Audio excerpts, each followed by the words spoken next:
मजबूत दीवार को अगर एक ही हथौड़े में गिरा दिया गया है तो जरूरी नहीं कि उसी हथौड़े से वो गिरी थी। उस गुलामी की दीवार पे पहले कई हथौड़े पड़े थे। आखिरी हथौड़ा जो गांधी नेहरू ने मारा, जरूरी नहीं कि आजादी उन्होंने दिलाई। लाला लाजपत राय, बाल गंगाधर तिलक, भगत सिंह, चंद्रशेखर आजाद, अशफाक उल्लाह खान, उधम सिंह और नेताजी सुभाष चंद्र बोस, इन्होंने कई चोटें मारी थी जिसके कारण वो कमजोर हो पाई और उसी के बाद हमें आजादी मिल पाई। नमस्कार, मैं Vivek Bindra, founder and CEO बड़ा बिजनेस.com। सारे वीडियो अब खड़े होकर बना रहा हूं हाई पावर मोटिवेशन के साथ। सबको ऐलान कर दो, विवेक बिंद्रा वापस फॉर्म में आ चुके हैं। हथौड़े की चोट वो इतनी इंपैक्टफुल थी कि गुलामी की दीवार को हिला के रख दिया। नेताजी सुभाष चंद्र बोस, पहली बार नेताजी शब्द गढ़ा गया, खुद से नहीं बनाया। दुनिया ने कहा शुरू से शुरुआत करते हैं। बोस, इनका जन्म 23 जनवरी आज के दिन 1897 में हुआ था। कटक जो कि उड़ीसा में है। इनके पिता जानकीनाथ बोस। एजुकेशन इन्होंने यूरोपियन स्कूल से कटक में करी थी। सिक्योर्ड करी इन्होंने सेकंड रैंक 10वीं क्लास में 1913 में, तभी उनका प्रेसिडेंसी कॉलेज में एडमिशन हुआ। एक्सपेल कर दिया गया बाद में उनको प्रेसिडेंसी कॉलेज से, क्योंकि ये थोड़े नेशनलिस्ट थे, एक्टिविस्ट थे। 1916 में इनको निकाल दिया गया। वैसे बता दें आपको, देशभक्ति का जुनून जब सर पे छा जाता है तभी करियर छोड़ के राष्ट्र की सेवा में बड़ा मजा आ जाता है। ब्रिटिश सरकार ने भारत की स्वास्थ्य सेवाओं का बुरा हाल किया हुआ था। इतना बुरा हाल किया हुआ था, इतना नजरअंदाज कर दिया था कि बड़ी बड़ी बीमारियों का अटैक चल रहा था और ये गरीबों की सेवा करना चाहते थे। Plague, cholera, malaria, small pox, chicken pox, influenza, खतरनाक बीमारियां थी। इसी दौरान कोलरा के कारण, कोलरा मतलब हैजा, उसके कारण लगभग 2.5 लाख लोगों की मौत हो चुकी थी। कई बार कोलरा लौट लौट के वापस आ रहा था। चारों तरफ महामारी आ चुकी थी। बुरा हाल था। लाशें ऐसे पड़ी थी जैसे मक्खियां भिन बना रही है, मक्खी मच्छरों की तरह लाशें पड़ी थी। मां अपने बच्चे की लाश को लेकर के गोद में रोए जा रही थी और दूसरी तरफ इन्होंने देखा कि बेटा अपने पिता की लाश में के पास बैठ करके जोर जोर से रो रहा है। इनका दिल एकदम पसीज गया, ये घबरा गए। लावारिस पड़ी लाशों को उसके बाद लेके जाते थे। ये उनका अंतिम संस्कार किया करते थे। सहमे पड़े थे। वहीं ये प्रण लेते हैं कि मैं सब चीजों को ठीक करूंगा और भारत को सपनों का भारत बनाऊंगा। ये जो समय था, ये इनके कॉलेज का समय था जब ये समाज सेवा किया करते थे। तो जिंदगी के 2 हिस्से बने। शुरुआत का समाज सेवा का हिस्सा था, उसको बोलते हैं स्पिरिचुअल सर्विट्यूड। बाद में बना इनका सोशल एटीट्यूड। पर समाज सेवा के दौरान भी, उस समय भी ये इतने बढ़िया लीडर थे कि इनको स्टूडेंट काउंसिल का हेड बना दिया कॉलेज में। और वहां पे अंग्रेज प्रोफेसर हुआ करते थे और भारतीय बच्चों के साथ बहुत दुर्व्यवहार करते थे। मिस्टर ओ नाम के एक प्रोफेसर थे, स्टूडेंट को बिना बात के, इंडियन स्टूडेंट को पीट दिया करते थे। इतना पीटते थे उनको, तो ये बात जब नेताजी के पास गई तो ये प्रिंसिपल के पास जाके शिकायत करी कि भाई ये क्यों अंग्रेज प्रोफेसर भारतीय बच्चों को पीट रहे हैं, क्यों? उन्होंने प्रश्न किया तो प्रिंसिपल ने कहा, अच्छा, प्रिंसिपल को बोले माफी मांगने को बोल दो, उनको माफी मांगनी पड़ेगी। प्रिंसिपल ने कहा यार क्यों माफी मंगवा रहे हो, डिपार्टमेंट हेड है, कोई बात नहीं, ऐसा होता रहता है। नेताजी ने कहा मैं स्ट्राइक करूंगा। कुछ नहीं हुआ, फिर इनको स्ट्राइक करनी पड़ी और जब स्ट्राइक करी तो बात अखबारों में आ गई। अखबारों में आ गई तो उनको आके माफी भी मांगनी पड़ी। लेकिन मिस्टर ओ फिर भी नहीं सुधरे, माफी मांगने के बावजूद नहीं सुधरे। वो कई बार और बच्चों को उन्होंने पीट दिया और इस बार जब उन्होंने पीटा तो बच्चों ने उल्टा पीट डाला उनको। फिर बात जब प्रिंसिपल के पास गई तो प्रिंसिपल बोले आपने पीठ पीछे वार किया है। और नेताजी बोले पीठ पीछे नहीं, सामने से वार किया है, कायर नहीं है हम। इस चक्कर में उनको कॉलेज से निकाल भी दिया जाता है। फिर एक कमीशन बनाई जाती है और कमीशन कहती है कि भाई चलो उसको एक बार और माफी मांगने का मौका देते हैं। पर इन्होंने वहां जाके भी माफी नहीं मांगी। इन्होंने कहा गलत के आगे झुकना नहीं है और सही से मुंह मोड़ना नहीं है। सुभाष चंद्र बोस ने कमीशन के आगे माफी मांगने से मना कर दिया। भारतीयों के साथ भेदभाव के खिलाफ इन्होंने बहुत बोला। ये कॉलेज टाइम से करते थे। कमीशन गुस्सा हो जाता है, उसके बाद इनको कॉलेज से निष्कासित कर देते हैं। इस घटना से आता है उनके जीवन में बदलाव जब वो पॉलिटिकल करियर को बिल्ड करते हैं। उनका मानना था कि सबसे बड़ा अपराध अपराध नहीं, अपराध से ज्यादा बड़ा अपराध है कि अन्याय को सहना और गलत के साथ समझौता करना। बहरहाल अब कॉलेज से तो निकाल दिए गए थे तो उनके पिता जो बैरिस्टर थे उन्होंने इनको बुलाया और बोला बेटा सुभाष, जो हो गया, अब एक काम करो, तुम आईसीएस की तैयारी करो, इंडियन सिविल सर्विसेज की। सिविल सर्विसेज मतलब टॉप मोस्ट रैंक। 4 साल की तैयारी लगती थी और उस समय जो पढ़ाई थी वो इंडिया में नहीं थी, लंदन जाके पढ़ना पड़ता था। और 4 साल की तैयारी के लिए इनको लंदन भेजा। इतने बुद्धिजीवी, इतने जबरदस्त बुद्धिमान के 4 साल की पढ़ाई इन्होंने 7 महीने में कर ली और रैंक होल्डर हो गए। 4th रैंक इनको मिली। अमूमन भारतीय उस समय सिविल सर्विसेज में नहीं जाते, इन्होंने अंग्रेजों को पीछे छोड़ दिया। अच्छा, अब ये जब वहां पे रैंक होल्डर बने, इनके मन में क्या है, देश लुट रहा है अंग्रेजों के हाथ में और मैं मौज खाटूं उन्हीं के साथ में। तो इनको बड़ा फील हुआ कि मैं आईसीएस की नौकरी को, इन्होंने 1921 में उसी समय लात मार दी और यह घटना जो है जंगल की आग की तरह फैल गई। और अब उसके बाद ये आग की तरह फैल गई। अंग्रेज बड़े हैरान हुए कि भाई पहला आदमी भारतीय जो आईसीएस की नौकरी को लात मार रहा है। किसी को विश्वास नहीं हुआ, पहले कभी किसी ने छोड़ी नहीं थी। इनके पिता ने, बड़े भैया ने, सबने समझाया, पर जब राष्ट्र प्रेम का शोला दिल में घर कर जाता, फिर दुनिया का हर सुख फीका नजर आता है। इन्होंने कहा कि भाई मेरा जन्म देश को लूटने के लिए नहीं बल्कि देश के लिए कुछ करने के लिए हुआ है। तो लोग हैरान हो गए और लोग उनसे मिलना चाहते थे, उनको देखना चाहते थे, उनके विचारों को जानना चाहते थे कि कौन है वो व्यक्ति जिसने मखमलों वाले बिस्तर को छोड़ करके कांटों भरी जमीन को चुना है केवल देश सेवा के लिए। वापस जब ये पानी के रास्ते मुंबई आए तो हजारों हजारों लोगों की भीड़ आ गई। हजारों लोग उनको देखने के लिए आए कि भाई कौन है ये आदमी। तो मुंबई में हजारों लोगों की भीड़ देख के उन्हें एक बात समझ आ गई, छोटी सी आईसीएस की नौकरी को लात मारने में इतने लोगों ने विश्वास किया, अगर मैं मेहनत करूं तो पूरे देश को इकट्ठा कर सकता हूं। उनकी as a leader thinking lateral out of the box, macro thinking थी, बड़ी थिंकिंग थी। महान व्यक्ति की यह पहचान है कि वो भविष्य की परिस्थितियों को, वर्तमान को देखते हुए पहचान लेता है। अब 1928 के दौरान कांग्रेस एक मजबूत आंदोलन बन चुका था और सुभाष चंद्र बोस, गांधी और नेहरू के साथ उनके मतभेद थे पर मनभेद नहीं थे, अंदर से दोस्त थे। वो सम्मान करते थे, गांधी को अपना गुरु मानते थे। उन दिनों लॉर्ड इरविन हुआ करते थे, उस समय के वाइसराय थे। उन्होंने गांधी जी को कन्विंस कर लिया, सहमत करा लिया कि भाई डोमिनियन स्टेटस दे देते हैं, ये भी एक फ्रीडम है। अब आप फ्री हो जाओगे, आपको डोमिनियन स्टेटस मिल गया, आप अपनी सरकार चलाओगे, अपने इलेक्शन करोगे। और उन्होंने इस प्रस्ताव को कलकत्ता अधिवेशन में प्रस्तुत किया कि भाई डोमिनियन स्टेटस ले लो। अच्छा, ये इनको पसंद नहीं आया। सुभाष चंद्र बोले डोमिनियन स्टेटस नहीं चाहिए, मुझको कंप्लीट फ्रीडम चाहिए। उन्होंने इसका कंप्लीट फ्रीडम के लिए बहुत झगड़ा किया, क्योंकि उन्होंने समझाया कि भाई डोमिनियन स्टेटस का मतलब है आप ऑटोनोमस कम्युनिटी तो हो जाएगी लेकिन चलाएगा ब्रिटिश एम्पायर, और पूर्ण स्वराज, कंप्लीट इंडिपेंडेंस का मतलब है कंप्लीट टोटल इंडिपेंडेंस। भाई सरकार अगर भारतीय चलाएंगे और पॉलिसी ब्रिटिश हुकूमत देगी तो डोमिनियन स्टेटस का क्या फायदा।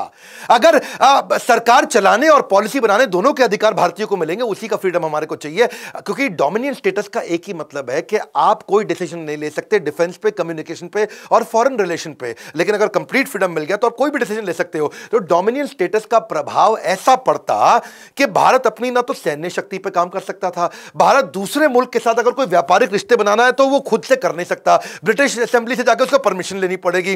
तो नेताजी बिल्कुल क्लियर थे, भाई चाहिए तो अपने को पूरा ही चाहिए। भारत खुद से किसी भी तरीके का अगर कानून ही नहीं बना सकता, ब्रिटिश हुकूमत जब चाहे जिसको चाहे, अभी नेहरू तुम हटो, पटेल तुम हटो, ये ब्रिटिश के हाथ में था। उनको नहीं चला कि भाई जब चाहे हटा दे, जब चाहे रख ले। तो कुल मिलाकर के ये इतने बड़े इन्फ्लुएंसर 1928 तक बन चुके थे कि इन्होंने गांधी नेहरू दोनों को कन्विंस कर लिया। और नतीजा ये हुआ कि पिछले साल तो कलकत्ता अधिवेशन में अभी तो बहस ही चल रही थी, अब इन्होंने अगले साल लाहौर अधिवेशन में 1930 के अंदर पूर्ण स्वराज के लिए झंडा फहरा दिया और तय कर लिया भाई इससे कम कुछ नहीं, अपने को कंप्लीट इंडिपेंडेंस चाहिए, कोई डोमिनियन फॉमिनियन नहीं चाहिए। अब जैसे जैसे समय बढ़ रहा था, नेताजी का कद भी बढ़ता जा रहा था।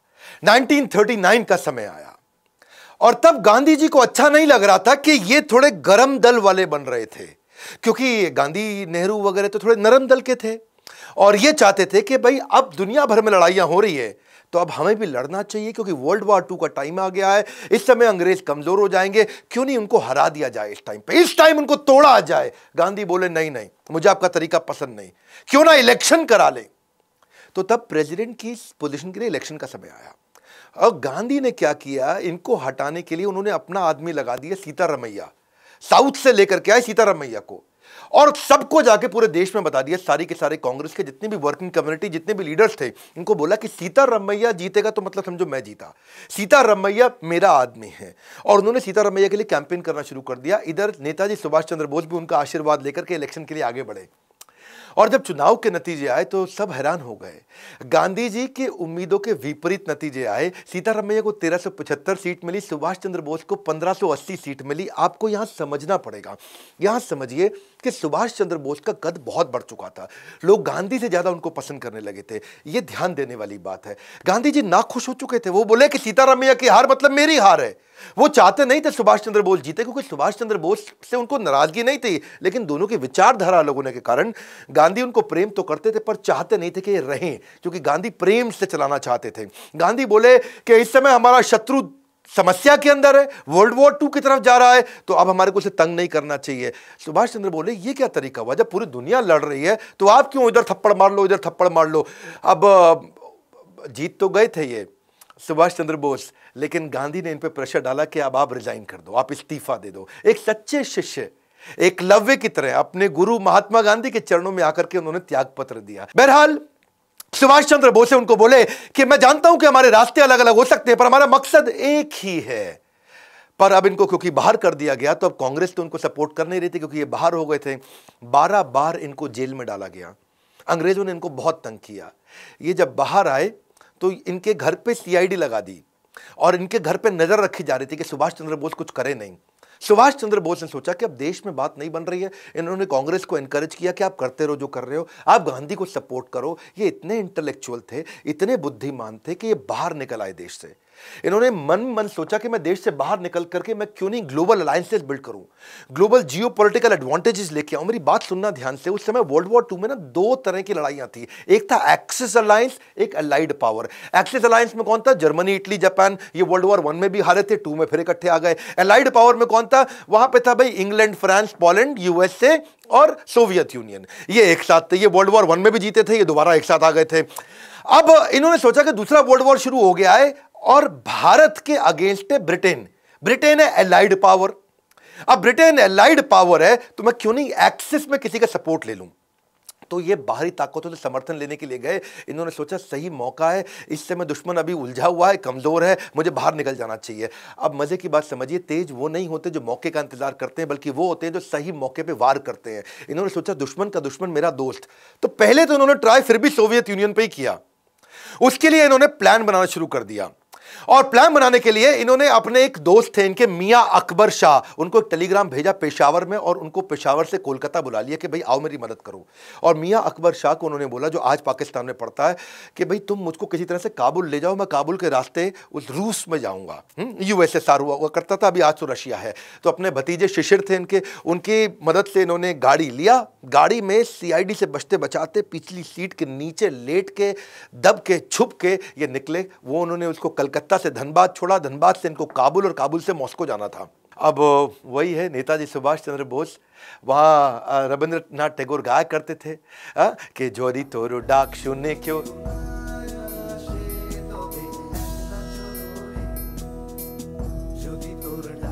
तो ये अकेले चल पड़ते थे। जो दी तोरो डाक, अगर तेरी आवाज सुन के कोई ना शेन, अगर कोई नहीं आता है तो तबे अकेला चलो रे। सारी जुगत लगा के सुभाष चंद्र बोस जर्मनी पहुंच गए हिटलर से मिलने के लिए। हिटलर से अपॉइंटमेंट लेने की इन्होंने बहुत कोशिश करी, बड़ी मुश्किल से इनको अपॉइंटमेंट मिली। जब ये जाके वहां बाहर ड्राइंग रूम में बैठे तो अचानक एक आदमी आया, मतलब हिटलर आए और आके बोले, हेलो मैं हिटलर हूं, और अपना हाथ मिलाने के लिए आगे बढ़ाया। सुभाष चंद्र बोस जवाब देते हैं, मेरा नाम सुभाष है, मैं भारत से आया हूं और मैं आपसे नहीं, मैं हिटलर से मिलना चाहता हूं। हिटलर हैरान हो गए, कह रहे मैं ही तो हिटलर हूं। फिर वो वापस लौट के चले गए अंदर। अंदर से एक दूसरा आदमी आता है, फिर आके हाथ मिलाता है, हेलो मैं हिटलर हूं, बताइए। तो सुभाष चंद्र बोस फिर खड़े हो गए, नमस्कार मैं सुभाष चंद्र बोस भारत से आया हूं, मुझे आपसे नहीं, मुझे हिटलर से मिलना है। सब हैरान हो गए, अरे ये क्या चक्कर है, हिटलर तो आए मिलने के लिए। सुभाष चंद्र बोस ने मना कर दिया मिलने के लिए, बोले मैं हिटलर से मिलना चाहता हूं। अब 3-4 जब लोग आए और सबको उन्होंने बोल दिया मैं आपसे नहीं, मैं हिटलर से मिलना चाहता हूं, तो हिटलर ने असल में अपने 4-5 बहरूपिये बना रखे थे। उसको अपनी जान का खतरा रहता था और सुभाष चंद्र बोस हर बार पहचान गए। असली हिटलर को जब ये बात पता चली तो उसकी बुद्धि चकरा गई और वो बाहर आए। उनके लिए यह पहली बार हुआ पूरी पृथ्वी पे कि किसी आदमी ने पहचान लिया कि यार ये तो असली हिटलर नहीं है। तो वहां करके उन्होंने अपना दूरी से वहां खड़े हो गए और दूर पे आके खड़े होकर के इनको देखने लगे कि क्या चक्कर है, ये पहचानता कैसे। तब सुभाष चंद्र बोस खड़े हो गए और दूर से खड़े हो गए हिटलर उनको बोले कि बताइए क्या बात है, क्यों मिलना चाहते हैं। और तभी सुभाष चंद्र बोस मुस्कुरा के आगे बढ़े, बोले नमस्कार मैं सुभाष चंद्र बोस भारत से आया हूं, मैं आपका बहुत धन्यवाद करना चाहता हूं हिटलर कि आपने मुझसे मिलने का मुझे ही अवसर दिया। हिटलर हैरान, क्या पहचान गया ये? अब बिल्कुल ठीक पहचाना। पूछा कि भाई तुमने मुझे पहचाना कैसे? सारी बात छोड़, पहले ये बताओ पहचाना कैसे? आज तक दुनिया में कोई पहचान नहीं पाया। मेरे यही सारे कॉपी जो मेरे हिटलर के होते हैं, ये दुनिया भर में घूमाते हैं, सारे काम कराते हैं, तुमने पहचान लिया। तो तभी सुभाष चंद्र बोस बोले कि भाई मैं आपसे मदद मांगने आया था, मैं आपके चौखट पर आया हूं और आपका स्वभाव थोड़ा गर्वात्मक होना चाहिए, थोड़ा गर्व वाला होना चाहिए। और आप आके पहले हाथ बढ़ा देते थे कि मैं हिटलर हूं, बताइए। तो मैं उसी से समझ गया कि हिटलर के पास एक किसी पराधीन देश से, भारत जो कि परतंत्र है, वहां से कोई मदद मांगने आया तो आपके चेहरे में वो गर्व नहीं दिख रहा था। तो आपके जो कॉपी थे वो राइट बिहेवियर नहीं डिस्प्ले कर रहे, और हिटलर की बुद्धि चकरा गई। बोला ऐसा इंटेलिजेंट आदमी कभी नहीं देखा। इसको क्या बोलते हैं, एक्यूरेट जजमेंट। और इसके बाद इस मुलाकात से हिटलर इतना प्रभावित हुआ कि जो युद्ध बंदी इन्होंने बना रखे थे, युद्ध बंदी जो 4000 इन्होंने अंग्रेजों से जीते थे, उनको उन्होंने फ्री कर दिया और वो वहां से आजाद हिंद फौज में ज्वाइन किए नेताजी सुभाष चंद्र बोस के साथ में। हिटलर ने इनको हेल्प करी और इन्हें कहा कि देखो, अगर आप आगे बढ़ना चाहते हो, जीतना चाहते हो, भारत जर्मनी से बहुत दूर है और जापान एक्सेस पावर है, हम लोग के साथ की पावर है। मैं जापान में बात करवा देता हूं आपकी, कुछ सिस्टम्स तय करते हैं कि मैं आपको जापान भेजता हूं यहां से, और वहां से आप टीम बनाई, क्योंकि जापान आपकी मदद करेगा। जापान हम लोग के साथ का है और जापान भी अंग्रेजों के खिलाफ है।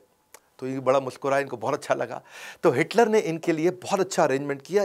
आप समझ सकते हैं, बाकी लोग भारत में ज़्यादा पढ़े लिखे नहीं थे, लेकिन ये दुनिया भर में इंटरनेशनल अलायंसेस बिल्ड कर रहे थे। अंग्रेजों को भी पता लग गया अब तक कि ये इस समय जर्मनी में है, और वहां से इन्होंने पूरी तैयारी करी। इनको हिटलर ने अपनी एक प्राइवेट बड़ी पनडुब्बी दी, जिसमें इन्होंने जो जर्मनी की नौसेना की बड़ी पनडुब्बी थी, और उसमें 90 दिन लगने थे। वो जहां पानी के ऊपर, पानी के नीचे सब तरह से ट्रैवल कर सकती थी। उससे इन्होंने इनको सुमात्रा द्वीप में भेजा, जो आजकल इंडोनेशिया का आइलैंड है, उसको जापान ने जीता हुआ था और जापानी सेना के कब्जे में था। ये वहां पहुंचे, हिटलर की मदद से पहुंचे, हिटलर के कारण पहुंचे। इमेजिन, हिटलर को भी इन्फ्लुएंस कर पाए। सुमात्रा से फिर ये, जो कि जापानीज आइलैंड है, अभी इंडोनेशिया के पास है, वहां से प्लेन से टोक्यो पहुंचे। और वहां पहुंचने के बाद ये जानते थे कि जापान एशिया के अंदर अपना वर्चस्व के लिए लड़ाई कर रहा है। तो जापान के प्रधानमंत्री को जाके इन्होंने इन्फ्लुएंस किया। ऐसे इंटेलिजेंट लीडर्स नहीं थे जो इतने पढ़े लिखे थे, इतने इंटेलिजेंट थे। वहां जाके प्रधानमंत्री को साथ में बिठाया और उनको क्या बोला, देखिए भाई साहब, हिदेकी तोजो, एक बात समझ लीजिए कि एशिया तो एशियाई लोगों का होना चाहिए ना, एशिया में बाहर के गोरे कैसे आ गए। वो बड़ा मुस्कुराए, क्या जबरदस्त आदमी है, बात तो ठीक कह रहा भाई, एशिया तो एशियाई का होना चाहिए। तो हिदेकी को ये बात अच्छी लगी। फिर उन्होंने कहा कि भाई आपके भगवान बुद्ध है और हमारे यहाँ भी तो भगवान बुद्ध ही हैं, हमारे लिए कितने पूजनीय है, उस लिहाज से तो हम भाई भाई हो गए। और वो बड़ा इंप्रेस हुए जापानी प्रधानमंत्री। उन्होंने जाके पार्लियामेंट में अनाउंस कर दिया कि हम सुभाष चंद्र बोस को पूरी मदद करने को तैयार है। भारत की आजादी की लड़ाई में जापान उनके साथ में। सुभाष चंद्र बोस जानते थे कि इनका इस समय सिंगापुर के साथ झगड़ा चल रहा है, सिंगापुर में अटैक कर रहे हैं, और सुभाष चंद्र बोस को मालूम था कि अंग्रेजों की सेना सिंगापुर में थी। वहां 85,000 ब्रिटिश सैनिक थे, जिसमें से 45,000 तो इंडियन थे। तो इन्होंने पहले से एक योजना बना रखी थी, जिसमें जापानीज को ये मैसेज दे रहे थे कि जब तुम सिंगापुर में बम गिराओगे, वहां पर्चे फेंक दो, हर बम के साथ पर्चे फेंको ऊपर हवाई जहाज से, और हर पर्चे में लिखो, हिंदी में भी, तमिल में भी, अंग्रेजी में भी, कि तुम भारतीय कब तक अंग्रेजों का गुलाम बन के उनके साथ लड़ते रहोगे, तुम भारतीय कब तक अंग्रेजों का गुलाम। अब वहां पर जितने भी सिंगापुर में सैनिक थे जो भारतीय, वो पर्चा पढ़ लेते थे, और वहां पे अंदर विद्रोह चालू हो गया। इनकी रणनीति सुभाष चंद्र बोस की प्रधानमंत्री जापान के साथ में मिलकर काम आई। अटैक की रणनीति, इनको वहां सफलता मिली। और अब इमेजिन करिए, जापानीज प्राइम मिनिस्टर तक को इन्फ्लुएंस कर दिया, उनको तक एक योजना समझा दी सिंगापुर पर अटैक करके। सिंगापुर अब सिंगापुर जापान का हो गया था। अब जैसे ही वो उनका हुआ, प्रधानमंत्री भी इनसे खुश थे।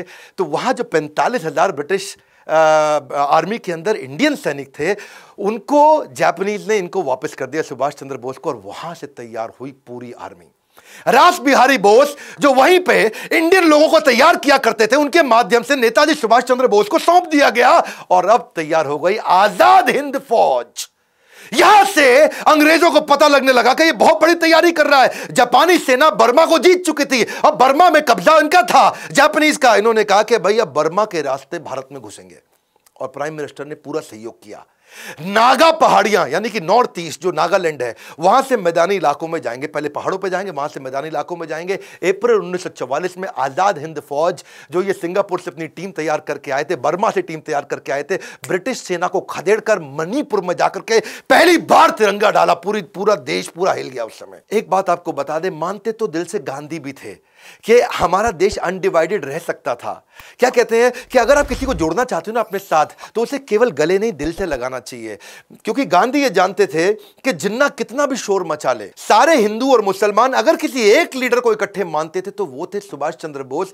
मैं आपको एक कहानी बता देता हूं। 1943 में जब रंगून के अंदर बर्मा में ये अपनी फौज इकट्ठी कर रहे थे, तो आजादी के लिए अपनी फौज को इकट्ठा करने के लिए उन्होंने सबसे योगदान मांगे। और उस योगदान के दौरान वहां पे एक मुस्लिम व्यक्ति आया और उसने आकर के बोला कि सुभाष चंद्र बोस जी, मैं आपको अपना सब कुछ देने को तैयार हूं, मेरे पास कुछ करोड़ रुपए हैं। याद रखना, उस समय कुछ करोड़ रुपए बहुत हुआ करते थे। मेरे पास कुछ करोड़ रुपए, अपना घर है, अपना परिवार है, मैं सब आपको देने वाला हूं। तो वो सुभाष चंद्र बोस उनको बोले, उस मुसलमान व्यक्ति को, कि तुम क्यों मुझको अपना सब कुछ दे दोगे तो अपना घर कैसे चलाओगे? तो उसने क्या बोला, अब घर थोड़ी चलाना है, अब तो मैं भी, मेरी पत्नी भी, मेरे बच्चे भी आपकी सेना में है। गांधी ये बात जानते थे। इनफैक्ट ये तो एक बार खुद मोहम्मद अली जिन्ना ने भी बोला था कि अगर सुभाष चंद्र बोस प्रधानमंत्री बनते हैं तो मैं उनके साथ रहने को तैयार हूं, उनको अलग पाकिस्तान की आवश्यकता नहीं। मैं आपको ना ऐसे बताऊंगा कि गांधी की उन्होंने रिस्पेक्ट फिर भी जीवन भर करी। सिंगापुर में जब वो तैयारी कर रहे थे, तब वहां से भी एक रेडियो के अनाउंसमेंट में उन्होंने बोला कि गांधी जी राष्ट्रपिता हैं। लेकिन इंडिया में एक्सेप्टेंस सुभाष चंद्र बोस की बहुत बड़ी थी। वो इतनी बड़ी थी कि वास्तव में अगर 1945 में वो जीवित होते ना, तो चांसेस थे कि इनको राष्ट्रपिता की उपाधि मिल जाती। पहले प्रधानमंत्री तो ये पक्का बनते ही बनते। उसके कारण क्या है? क्योंकि इनसे ज्यादा बुद्धिमान व्यक्ति, इंटेलेक्चुअल जीनियस, इनसे ज्यादा विजनरी, जो दूर तक सोच सके, क्योंकि बाकी सब तो ऑपरेशंस में हिंदुस्तान में लड़े रहे, ये पूरी दुनिया का अलायंसेस लेके आते रहे। इनसे ज्यादा इकोनॉमी को समझना, इंडस्ट्रियलाइजेशन को समझना, ब्यूरोक्रेसी को समझना, सोशल सिविक्स को समझना, डिप्लोमेसी, इंटरनेशनल अलायंसेस, जियो पॉलिटिकल पार्टनरशिप, इनके पास शायद बुद्ध आदित्य योग था। बुद्ध आदित्य योग ये वो योग होता है कि आप जब भी कुछ कहें तो पूरी दुनिया आपकी बात माने। ये जहां जो बोलते रहे, दुनिया इनकी बात मानती थी। चांसेस थे कि अगर ये रहते तो उसके बाद पाकिस्तान बनता ही नहीं, पाकिस्तान भारत में ही होता। मैं फिर बता रहा हूं आपको, क्योंकि गांधी ये बोलते थे कि ये अनडिवाइडेड चाहते थे, और जिन्ना अगर कंट्रोल में आते तो केवल इन्हीं के कंट्रोल में आते, सुभाष चंद्र बोस के। जिन्ना और तो किसी के नहीं सुनते थे। पर दुर्भाग्यवश हुआ ये कि पीछे 1945 आ चुका था। वर्ल्ड वॉर में अमेरिका ने हिरोशिमा नागासाकी बॉम्ब डाल दिया जापान में। जापानीज लोग पीछे हो गए। लेकिन क्या आजाद हिंद फौज की याद है हमें कुर्बानी? भले ही इतिहासकारों ने नहीं लिखी इनकी कहानी, जितना कर सकते थे उससे बहुत ज्यादा सपोर्ट किया जापान ने, पर अब उसने सारा सपोर्ट वापस खींच लिया, क्योंकि संभव था ही नहीं। नेताजी सुभाष चंद्र बोस, इन्होंने पहले ऐसे व्यक्ति थे जिन्होंने महिलाओं की भी ब्रिगेड बनाई। झांसी की रानी लक्ष्मीबाई के नाम पे वो ब्रिगेड तैयार करी थी। अब इन्होंने नॉर्थ ईस्ट से सारे की सारी अपनी टीम को थोड़ा वापस बुलाया, क्योंकि पीछे से हमारे को आर्म्स, एम्युनिशन, खाना, वो सारी सप्लाई रुक गई थी। अब सुभाष चंद्र बोस जी इस समय ऑल्टरनेट प्लान को बिल्ड कर रहे थे। तो इन्होंने क्या सोचा, वियतनाम जापान के पास ही था, तो ये वहां से फ्लाइट लेकर के मॉस्को जाना चाहते थे। वर्ल्ड वॉर 2 लगभग खत्म हो चुका था हिरोशिमा नागासाकी के बाद। तो उन्होंने प्लान किया था यूएसएसआर के साथ मैं नए अलायंसेस बिल्ड करूंगा, कुछ नई स्ट्रैटेजी लेके, नई योजना से। जब वहां जाने लगे, अब वियतनाम से मॉस्को जाते वक्त खबर ऐसी आई कि ताइवान, रास्ते में ताइवान के एयरपोर्ट के पास उनका जहाज क्रैश हो गया और उसमें देहांत हो गया। खैर, इसमें बहुत सारी बातें थी, वो उनका देहांत हुआ कि नहीं हुआ इसकी बात बाद में करूंगा। पर भारत में अंग्रेजों ने हमारी सारी लीडरशिप को उठा लिया, पकड़ लिया। वो क्राइम वॉर के तहत हमारे यहाँ के जो आर्मी के अधिकारी थे, जो आज़ाद हिंद फौज के थे, उनको सबको पकड़ा उन्होंने और देशद्रोह के आरोप में उन पे मुकदमे चलाने लगे। यहाँ पे नेताजी अब तक बहुत काम कर चुके थे और पूरी दुनिया में खबर फैल चुकी थी कि उनका देहांत हो चुका है, अब वो जीवित नहीं है। अब ये थोड़ा मनोबल टूट रहा था, लेकिन गुस्सा भी बहुत बढ़ रहा था। इनके जो 3 सबसे इंपॉर्टेंट सीनियर लीडर्स थे, जिसमें शाहनवाज हुसैन, गुरबख्श सिंह ढिल्लों, ये पंजाबी थे, और पीके सहगल, ये तीनों के करेज ऐसे थे कि जब इनको अंग्रेजों ने दिल्ली में बुला के तंग करना शुरू किया और इन्होंने बड़ी मजबूती के साथ बोला कि हम आज़ाद हिंद फौज के लिए लड़के हमने ठीक किया, तो वहां पे ये बातें अखबार में आनी थी, अखबार में आ गई। अब नेताजी सुभाष चंद्र बोस का देहांत हो गया, यहाँ ये सब पकड़े गए, तो ये गुस्सा भारत में बढ़ने लगा। कैसे नेताजी सुभाष चंद्र बोस सबसे बड़े कंट्रीब्यूटर माने जाएंगे हमारे देश की आज़ादी के लिए, ये आपको ऐसे पता चलेगा कि तुरंत अगले हर हफ्ते में नई नई खबरें आने लगी। रॉयल नेवी जो थी, जो ब्रिटिश की नेवी थी, ब्रिटेन की नेवी, वहाँ पे अंदर से ही बगावत होने लगी। जितने भारतीय सैनिक थे रॉयल नेवी के पास में, सबने बोल दिया अब हम तुम्हारे साथ में नहीं है। जब वो सब खबरें आई तो रॉयल एयरफोर्स मतलब जो ब्रिटेन के पास एयरफोर्स थी, यानी कि जिसमें भारतीय सैनिक काम करते थे, वहाँ पर भी बगावत होनी शुरू हो गई। ये ये कुल मिला के लगभग 20,000 सैनिकों की बगावत पब्लिक में आई और वो खिलाफत और बगावत और बढ़ी तो सारे सैनिकों में गुस्सा आने लगा। उससे क्या हुआ, तो जय हिंद के नारे जब बहुत तेज हुए तो सब प्रभावित होते होते रॉयल एयरफोर्स बची थी, वहां पे भी बगावत बढ़ी। रॉयल एयरफोर्स और रॉयल आर्म फोर्स के बाद में बची ब्रिटिश इंडियन आर्मी, वहां विद्रोह चालू हो गया। अब ये विद्रोह पूरा फैल गया, सारे के सारे लोग गुस्से में आ चुके थे और अंग्रेजों को अंदर लगने लगा कि भाई अब इन पे भरोसा करना संभव नहीं है।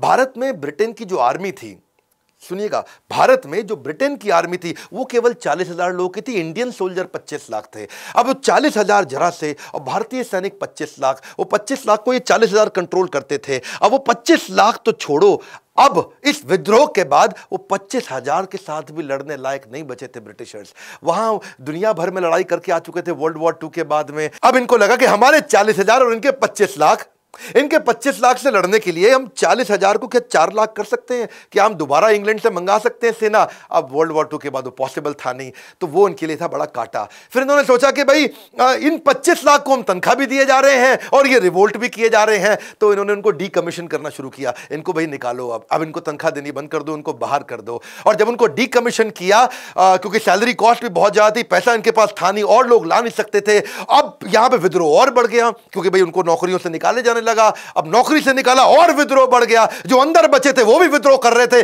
जो बाहर आ रहे थे वो भी विद्रोह कर रहे थे। कई बार पूछते हैं नेताजी सुभाष चंद्र बोस ने क्या किया, यही किया। पूरे देश के अंदर पहले लोग बोलते रहे यहां भी थप्पड़ मारो, यहां भी मारो, और यहां क्या हुआ, पूरी सेना ने इतने थप्पड़ मारे कि अब उनको लग गया अब हम यहां रुक नहीं सकते हैं। और परिस्थिति को देख के ब्रिटेन ने उसी समय भारत को स्वतंत्र करने की घोषणा करनी शुरू करी। और यह इस बात का सबूत इस घटना से भी मिलता है कि उस समय के जो 1956 में उस समय के जो प्रेसिडेंट थे, क्षमा चाहता हूं, प्राइम मिनिस्टर थे, यानी कि क्लेमेंट एटली, ये 1945 से 1951 के दौरान ये प्राइम मिनिस्टर हुआ करते थे। ये भारत आए बाद में, और जब भारत आए तो यहां पे कई लोगों ने उनसे पूछा कि भाई आप वर्ल्ड वॉर 2 भी जीत गए, 1 भी जीत गए, आप तो इतने पावरफुल थे, आपने क्यों भारत को छोड़ दिया इतने जल्दी, सब कुछ आपके पक्ष में था, फिर आपने क्यों छोड़ा। तब उन्होंने बताया कि भारतीय सैनिकों का जो विद्रोह था ना, उससे हम टूट चुके थे, हम तनख्वाह भी दे रहे थे, हमारे लिए कॉस्ट भी था, और उनका विद्रोह आया, और ये विद्रोह, और दूसरी तरफ कहीं दोबारा आजाद हिंद फौज ना आ जाए फिर से। क्लेमेंट एटली जी, एक बात बताइए, जो नरम दल था यानी कि गांधी नेहरू, उनसे कितना प्रभाव पड़ा। क्लेमेंट एटली ने बोला उनका तो कोई प्रभाव था ही नहीं। सारा प्रभाव कहां से आ रहा था ये मैंने आपको बताया। जानते हैं पहले क्लेमेंट एटली कौन है? ये वही व्यक्ति है जिन्होंने इंडिया इंडिपेंडेंस एक्ट पे हस्ताक्षर किए थे। इन्हीं के सिग्नेचर से हम लोग इंडिपेंडेंट हुए थे। क्यों बोलते हैं मजबूरी का नाम महात्मा गांधी? आप कमेंट बॉक्स में बताइएगा तो मैं गांधी पे वीडियो बनाऊंगा। अब इस समय हर देश के एक पावरफुल पर्सनैलिटी पे अगर आप वीडियो देखना चाहते हैं तो मेरे यूट्यूब चैनल पे आइए। मैं बताना भी चाहूंगा आपको आगे चल के कि क्या वो सारी की सारी अलग अलग प्रकार की थ्योरीज हैं कि कहां रहे या जीवित रहे नहीं रहे। बोस नहीं बचे, एयर क्रैश में 1945 में वो चले गए, ये भी एक थ्योरी है। बोस को टॉर्चर किया गया, जनरल जीडी बख्शी ने बताया कि अंग्रेजों ने उनको बाद में टॉर्चर किया गया, उनको प्रिजन में, उनको जेल में मार दिया गया, ये भी एक प्रकार की थ्योरी है। बोस जीवित थे और फ्रेंच सीक्रेट सर्विसेज में इन्वॉल्व हो गए थे, ये भी एक थ्योरी है। बोस आगे चल करके भगवान जी या गुमनामी बाबा बने, ये भी एक प्रकार की थ्योरी है। बहुत सारी कंट्रोवर्सीज है। 18 को अगर प्लेन क्रैश हुआ तो 23 तारीख को इसकी खबर क्यों आई? अब मुखर्जी कमीशन के अनुसार ताइवान के अंदर कोई घटना में कोई ऐसा कोई एयर क्रैश तो हुआ ही नहीं था। दूसरा, कई लोगों ने बताया कि लोग अपने बयान भी बदलते रहे, रहमान जो उनके साथ थे उनके भी बयान बदलते रहे। ताइवान सरकार के पास विमान हादसा का कोई दस्तावेज नहीं है। उनके अस्थि कलश को आज भी रैंकोजी मंदिर में जहां रखा हुआ उसका डीएनए टेस्ट क्यों नहीं कराया गया? तो बोस के बारे में बहुत सारी कंफ्यूजन हमेशा रही हैं और अलग अलग प्रकार की थ्योरीज आती रही हैं। ऐसा नहीं कि इस पे प्रश्न नहीं उठा, बहुत बार प्रश्न उठा, बहुत बार रिसर्च भी करनी शुरू करी। इनफैक्ट यूएस की इंटेलिजेंस, यूके की इंटेलिजेंस, रशिया की इंटेलिजेंस, सबने बड़ा जोर लगाया, लेकिन रिपोर्ट्स में कुछ समझ में नहीं आया। शहनवाज कमीशन भी बिठाया गया 1955 में, उन्होंने बता दिया कि नहीं जी प्लेन क्रैश ही हुआ। खोसला कमीशन हुआ 1970 में, बोले नहीं जी प्लेन क्रैश ही हुआ। मुखर्जी कमीशन 1999 में आया, उसकी कोई रिपोर्ट ही समझ में नहीं आई। विष्णु सहाय कमीशन आया बाद में, उन्होंने बोला कि गुमनामी बाबा नहीं थे, जबकि बहुत लोगों ने माना कि गुमनामी बाबा ही नेताजी सुभाष चंद्र बोस थे। इसकी बहुत सारी स्टोरीज हैं, किसी से मैं इसके ऊपर एक अलग से वीडियो बनाऊंगा। सुभाष चंद्र बोस जी की मौत का रहस्य चाहे जो भी हो, लेकिन वो व्यक्ति ऐसे थे जिन्होंने जीवन के जन जन के जीवन को सार्थक बनाया है। उनका देहांत हुआ है, लेकिन उनके प्रति हमारा स्नेह अंत नहीं हुआ, हमारे प्रेम का अंत नहीं हुआ। उनका देहांत हुआ है, लेकिन उनके विचारों का अंत नहीं हुआ है। वैसे एक बात पक्का है कि उस समय में अस्त्र और शस्त्र से लड़ाई हुआ करती थी, और उनका इंडस्ट्रियलाइजेशन पे हमेशा से बड़ा फोकस रहा है कि मैं कैसे अपनी करेंसी बनाऊंगा, कैसे सिक्के बनाऊंगा, कैसे इंडस्ट्रियलाइजेशन करूंगा, मेरी इकोनॉमी कैसे ग्रो करेगी। बहुत विजनरी थे। इच्छा तो इतनी थी कि इस वीडियो को और 1 घंटा तक चलने दूं। इतना कुछ मैं बताना चाहता हूं कि वो रीइंकार्नेट कर सके, हम उनके इस विजन को उस लीडरशिप में डाल सके। लेकिन आज अस्त्र शस्त्र की लड़ाई नहीं है, आज लड़ाई मार्केट शेयर की है। आपको भी सीखना होगा कि आप अपने बिजनेसेस को एक्सपैंड करके दुनिया भर में अपनी कंपनीज को कैसे ग्रो करें, कैसे आप अपने बिजनेसेस को, अपने आइडियाज को, अपनी वेल्थ को दुनिया भर में लेकर के जाएं और वहां से बिजनेस को वापस इंडिया में, वहां से ग्लोबल रेवेन्यू को इंडिया में लेकर के आए। आपको भी ग्रो करना है। और ये चैनल मेरा फ्री लर्निंग यूनिवर्सिटी अब बदल चुका है। मैं पूरे जोश के साथ वापस आ चुका हूं। शेयर करिए इस वीडियो को, शेयर करिए, दबा के शेयर करिए। बताइए लोगों को कौन थे नेताजी सुभाष चंद्र बोस जिनके कारण आजादी मिली। केवल गांधी नेहरू के बारे में नहीं, ऐसा नहीं कि मैं उनका सम्मान नहीं करता, उनके बारे में भी वीडियो जरूर बनाऊंगा। आप प्लीज लाइक करिए। मेरी बहुत मेहनत जाती है इन वीडियोस को बनाने में, बहुत एफर्ट जाता है इन वीडियोस को बनाने में। नए आए तो जरूर सब्सक्राइब करिए और वीडियो को शेयर करते रहने के लिए, हमारे साथ जुड़े रहने के लिए आप सबका मुस्कुराहट के साथ प्रेम पूर्वक बहुत बहुत धन्यवाद।